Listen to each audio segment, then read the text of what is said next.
안녕하세요. 가슴 따뜻한 이야기를 전해드리는 핫팩코리아입니다. 구독과 좋아요를 눌러주시면 영상 제작에 큰 힘이 됩니다. 그럼 이야기를 시작해볼까요? 세계에서 가장 뛰어난 곳이 한국에 있다는 것을 알고 계신가요?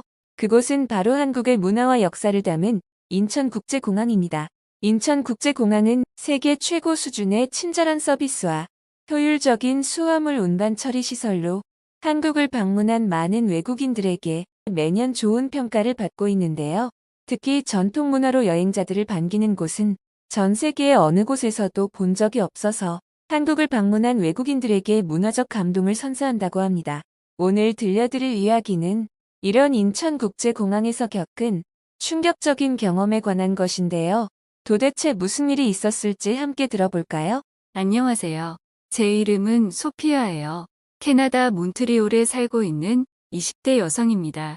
여러분들은 캐나다에 대해 잘 아시나요? 캐나다는 산과 빙하에서 외딴 호수와 숲에 이르기까지 자연의 아름다움이 세계적으로 유례없는 곳입니다. 몬트리올은 알려지다시피 살기 좋은 도시로 저는 만족감을 느끼며 살아가고 있습니다. 솔직히 말해 자랑은 아니지만 저희 집은 캐나다에서도 부유한 편으로 제가 하고 싶은 것을 하면서 자유롭게 살아가고 있습니다. 저는 어렸을 때부터 공부에 관심이 없었다는 것을 알았고 아버지를 닮아 돈 계산이나 서비스직에 훨씬 능력이 있다는 것을 알게 되었습니다. 그래서 고등학교를 마치고 대학에 가지 않고 부모님의 사업을 이어받기 위해 열심히 배워가고 있습니다. 저희 부모님께서 하시는 사업은 캐나다 고속도로에 있는 휴게소를 운영하는 것인데요. 과연 휴게소 운영이 얼마나 돈이 되는 사업인지 궁금하실 텐데요. 저는 어릴 때부터 부모님이 일을 마치고 집에 오시면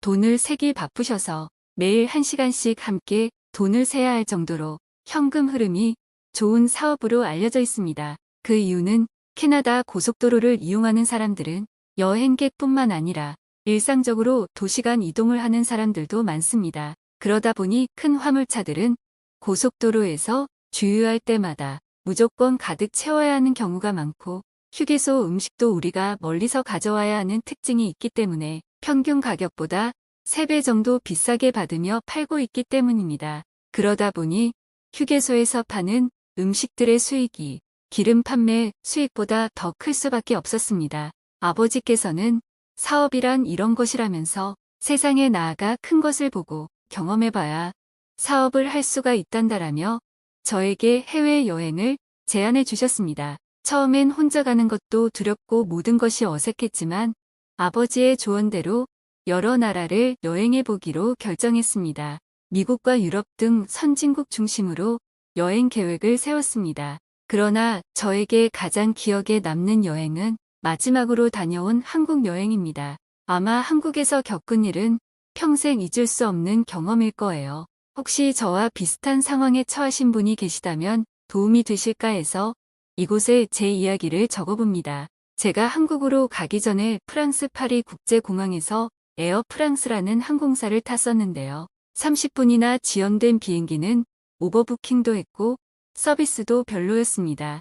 부모님의 돈으로 여행 중이었기 때문에 한 푼이라도 아껴보자 생각해서 에어 프랑스를 예약했지만 돈을 조금 더 보탰더라면 한국의 국적기인 대한항공 비행기를 타고 한국 직항 비행을 할 수 있었을 텐데 많이 후회가 되었습니다. 처음엔 몰랐던 사실이지만 에어프랑스는 지연이나 수화물 분실 등 문제가 많다고 알려져 있더라고요. 그래도 한국에는 무사히 도착할 수 있었습니다. 공항에 내려보니 인천국제공항은 정말 깨끗하고 넓었습니다. 저처럼 비행기에서 내리면 바로 화장실에 가시는 분들이 많으시죠? 저는 공항 화장실 문 앞에 가자마자 너무 놀라 그대로 굳어버렸습니다. 디지털 강국답게 화장실 문 밖에 전자판이 있고 안에 몇 명이 있는지 알려주며 심지어는 참고해서 다른 화장실을 찾으라며 안내도 해줬습니다. 캐나다의 치안은 세계적인 수준이며 G7 선진국인 미국과 나란히 함께하는 아메리카 대륙의 선진국으로서 불리지만 영토가 너무 넓어서 외진 곳은 아직도 위험하고 여행하기 좋은 환경이나 안전이 보장되지 않는 것이 현실이에요. 그래서 화장실에 들어가면 몇 명이 있는지 알려주는 전자판 같은 것은 상상도 못했는데요. 한국이 왜 디지털 강국인지, 그리고 기술력과 국민들을 지킬 수 있는 안전한 국가라는 생각에 부러웠습니다. 보리를 다 보고 화장실에서 나와 인터넷을 켜보니 한국의 공항 와이파이 속도는 엄청 빨랐습니다. 공항 와이파이가 어디서든 잘 터지는 사실에 더 감탄했습니다.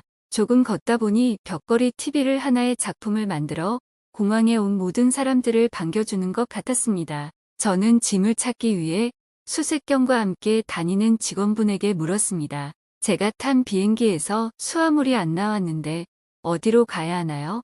라고 물었더니 직원분은 저를 따라오세요. 라고 말하더니 저와 함께 기다리던 한국인 몇 명과 외국인들도 함께 수화물 분실센터로 가게 되었습니다. 수화물 분실센터에서 저는 상황 설명을 했고 제 비행기 표와 여권을 확인하시더니 프랑스 파리에서 짐을 제대로 싣지 않았네요. 한국에 짐이 도착하지 않았으니 작성지에 수화물 정보를 적어주세요. 라고 말해주셨습니다.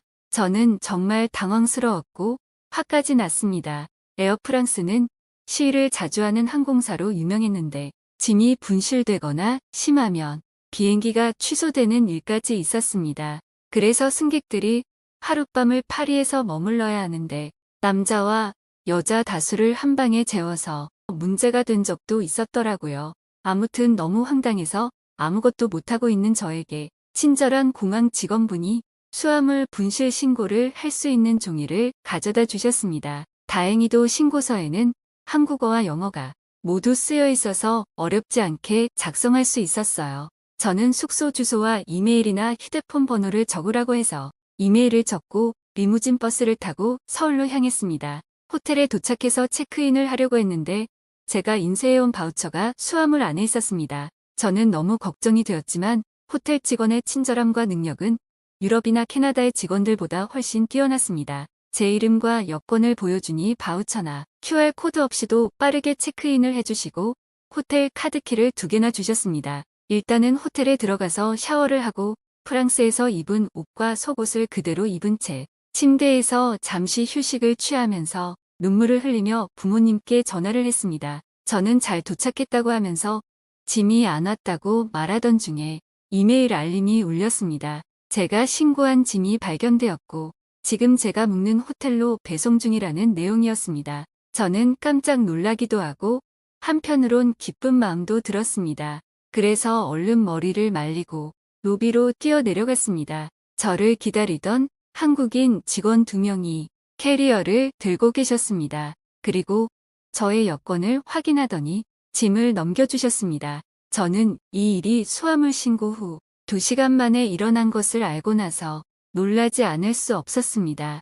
인천공항 도착 후 서울까지 오는 길이 1시간 정도 걸렸기 때문에 더욱 믿기 어려운 일이었습니다. 그렇게 한국인 직원분들의 도움으로 짐을 찾을 수 있었습니다. 수화물을 열어 확인해 보니 많은 물건들이 부서져 있어서 조금은 슬펐지만 다른 사람들의 후기를 보니 짐이 전혀 오지 않는 경우도 있다고 해서 저는 수화물이 도착한 것만으로도 감사했습니다. 또한 이렇게 빠르고 정확하게 짐을 찾을 수 있도록 도와준 한국 공항 직원분들께도 너무나 감사했습니다. 저는 솔직히 G7에 속한 나라들이 가장 발전하고 훌륭한 나라라고 생각하고 살았습니다.